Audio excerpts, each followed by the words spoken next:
Y he aquí dos de ellos iban el mismo día a una aldea llamada Emaús, que estaba a 60 estadios de Jerusalén, e iban hablando entre sí de todas aquellas cosas que habían acontecido. Sucedió que mientras hablaban y discutían entre sí, Jesús mismo se acercó y caminaba con ellos, mas los ojos de ellos estaban velados para que no le conociesen. Y les dijo, ¿qué pláticas son estas que tenéis entre vosotros mientras camináis? ¿Y por qué estáis tristes? Respondiendo uno de ellos, que se llamaba Cleofas, le dijo, ¿eres tú el único forastero en Jerusalén que no has sabido las cosas que en ella han acontecido en estos días? Entonces Jesús les dijo, ¿qué cosas? Y ellos le dijeron, de Jesús Nazareno, que fue varón profeta, poderoso en obra y en palabra delante de Dios y de todo el pueblo, y cómo le entregaron los principales sacerdotes y nuestros gobernantes a sentencia de muerte y le crucificaron. Pero nosotros esperábamos que Él era el que había de redimir a Israel, y ahora, además de todo esto, hoy es ya el tercer día que esto ha acontecido. Aunque también nos han asombrado unas mujeres de entre nosotros, las que antes del día fueron al sepulcro, y como no hallaron su cuerpo, vinieron diciendo que también habían visto visión de ángeles, quienes dijeron que Él vive. Y fueron algunos de los nuestros al sepulcro y hallaron así como las mujeres habían dicho, pero a Él no le vieron. Entonces Él les dijo, oh insensatos y tardos de corazón, para creer todo lo que los profetas han dicho. ¿No era necesario que el Cristo padeciera estas cosas y que entrara en su gloria? Y comenzando desde Moisés y siguiendo por todos los profetas, les declaraban en todas las escrituras lo que de él decían. Llegaron a la aldea donde iban, y él hizo como que iba más lejos. Mas ellos le obligaron a quedarse diciendo, quédate con nosotros, porque se hace tarde y el día ya ha declinado. Entró pues a quedarse con ellos. Y aconteció que estando sentado con ellos a la mesa, tomó el pan y lo bendijo y lo partió y les dio. Entonces les fueron abiertos los ojos y le reconocieron, mas él se desapareció de su vista. Y se decían el uno al otro, ¿no ardía nuestro corazón en nosotros mientras nos hablaba en el camino y cuando nos abría las escrituras? Y levantándose en la misma hora volvieron a Jerusalén y hallaron a los 11 reunidos y a los que estaban con ellos, que decían, ha resucitado el Señor verdaderamente y ha aparecido a Simón. Entonces ellos contaban las cosas que les habían acontecido en el camino y cómo le habían reconocido al partir el pan. Señor, esta es tu palabra y tu palabra es verdad. Santifícanos en tu verdad, te lo pedimos. Amén. En esta estación, hermanos de Pascua, continúa resonando, como lo hace todos los días, la noticia que cambió la historia. Cristo ha resucitado. Y hermanos, vean qué bonito es este pasaje, más allá de su mensaje, la misma narración, lo mismo que simplemente lo que dice. Particularmente, hermanos, noten lo que dice Cleofas desde el versículo 18 hasta el versículo 24. Se me hace muy interesante y muy bonito este fragmento del Evangelio porque es lo que un discípulo había visto, oído y escuchado. ¿Por qué, hermanos? Porque en todas las demás referencias y descripciones de la resurrección vemos lo que pasó, lo que dice la Escritura y lo que sucedió. Pero vean aquí desde el versículo 18 hasta el 24, es muy interesante este fragmento porque nos recita lo que una persona supo,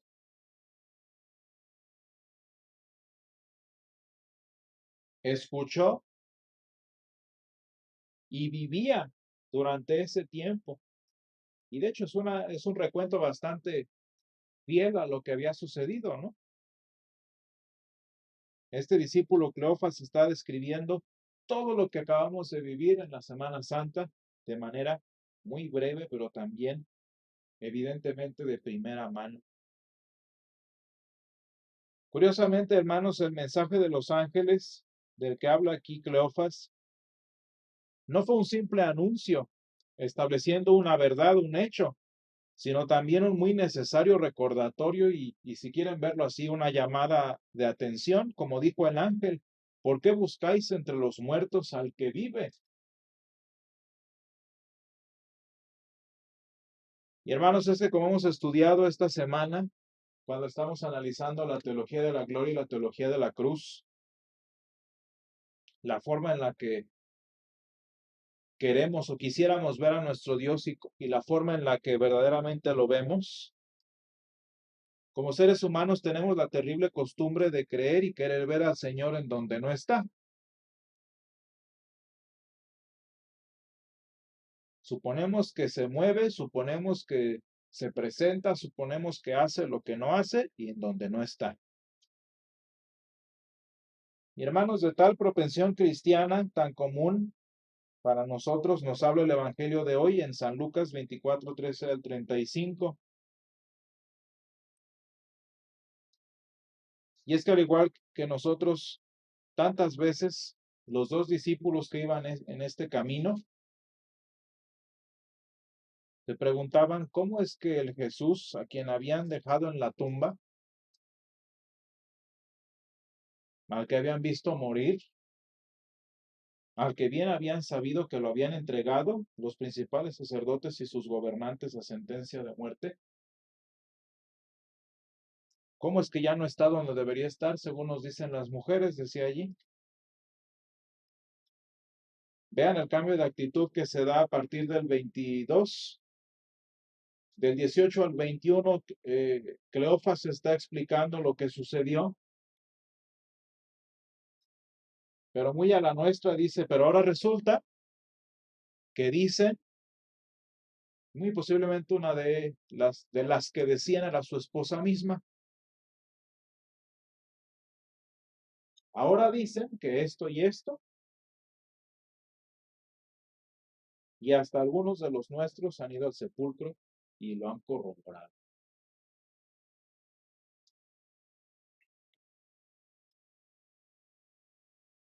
Al Jesús que habían dejado en la tumba ya no estaba allí. Y hermanos, qué bonito para nosotros que el Señor no estaba donde debería estar.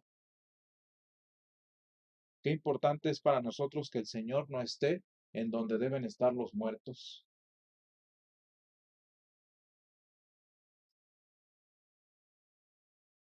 Tristemente, hermanos, tan fuertes son nuestros supuestos que por más que tengamos un corazón renovado al Señor, todavía nos cuesta pensar, nos cuesta esperar o nos cuesta suponer como Él lo hace. Y seguimos pensando, suponiendo y esperando según nuestra condición. Hermanos, aquellos discípulos en el camino de Maús conocían la palabra y habían visto su cumplimiento, seguramente de primera mano, en tantas señales, tantos mensajes, tantas conversaciones directas, y ahora incluso habían oído de segunda mano que la promesa que el Señor Jesús había hecho hacía algunos días se había cumplido. Pero vean, hermanos, cómo a pesar de todo eso, seguían creyendo que el Señor estaba en donde ya no estaba. Y hermanos, qué triste, vacío y cabizbajo es el camino de la vida cristiana cuando pensamos que el Señor sigue muerto en Jerusalén.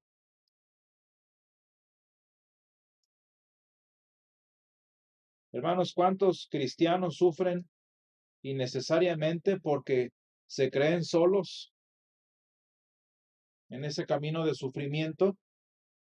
Nada más porque creen que el Señor está con los fuertes y está con los íntegros. ¿Cuántos cristianos, hermanos, que han pecado no creen que el Señor está lejos?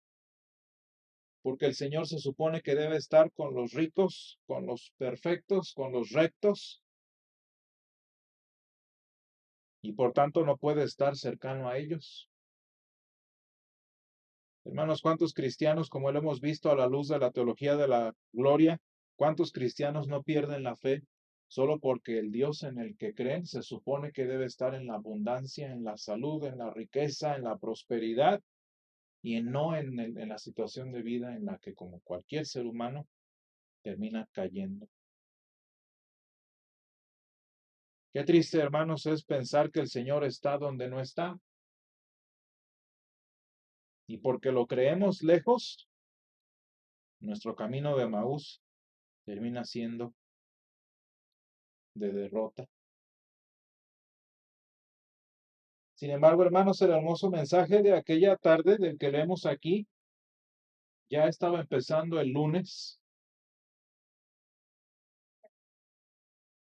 Fue que el Señor guió a sus confundidos discípulos, a estos hombres que de verdad estaban derrotados, muy a diferencia de él, a través del mejor estudio bíblico de la historia.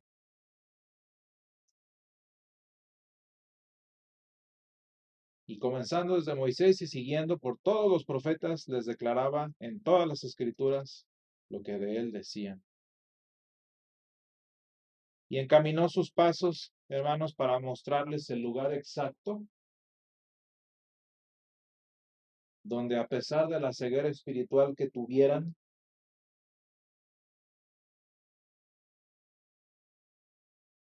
iban a poder reconocerlo. Y hermanos, qué hermoso fue que, a pesar de que los discípulos no pudieran reconocer al maestro que vieron durante años predicar enfrente de ellos, muy posiblemente visitar sus casas, aunque no lo reconocieron a él, sí reconocieron al Salvador, que hacía algunas noches los había invitado a la mesa de su nuevo pacto por su cuerpo y su preciosísima sangre. Quizás no reconocieron al Maestro, hermanos, pero con qué claridad, aunque fuera por unos segundos, reconocieron a su Redentor.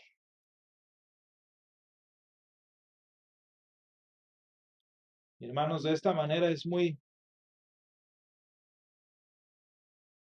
impresionante para nuestras vidas descubrir que, a través del estudio de la Escritura y la participación del sacramento, podemos ver en nuestra ceguera cotidiana al Salvador nuestro vivo y a nuestro lado.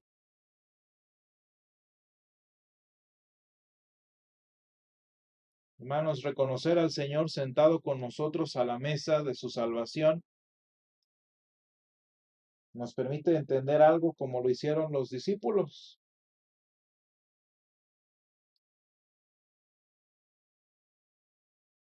¿No ardía nuestro corazón en nosotros mientras nos hablaba en el camino y cuando nos abría las escrituras? Porque, hermanos, de una forma muy bonita, cuando reconocemos al Señor sentados a su mesa o leyendo de Él en la escritura, cuando entendemos quién está enfrente de nosotros, nos damos cuenta desde cuándo y en qué forma estuvo con nosotros en todo el tramo que llevábamos caminando. Allá, cuando creíamos que íbamos solos, allá cuando le creíamos lejos, en donde se supone que nuestro Dios debe estar.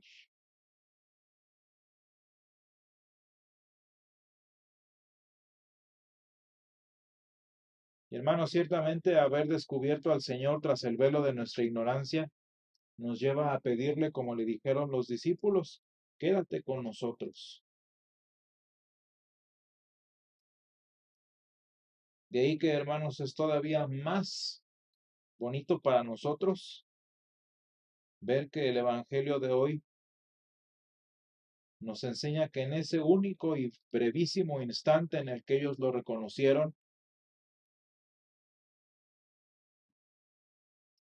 el Señor sí había respondido a su petición Y no nada más allí literalmente, sino a partir de ese momento, sí se iba a quedar con ellos y con nosotros hasta que volviera a participar del fruto de la vid en su manifestación.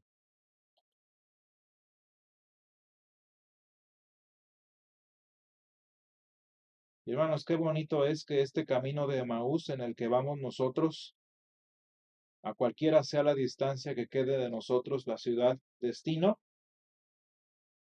no vamos solos, no vamos cabizbajos, no vamos confundidos,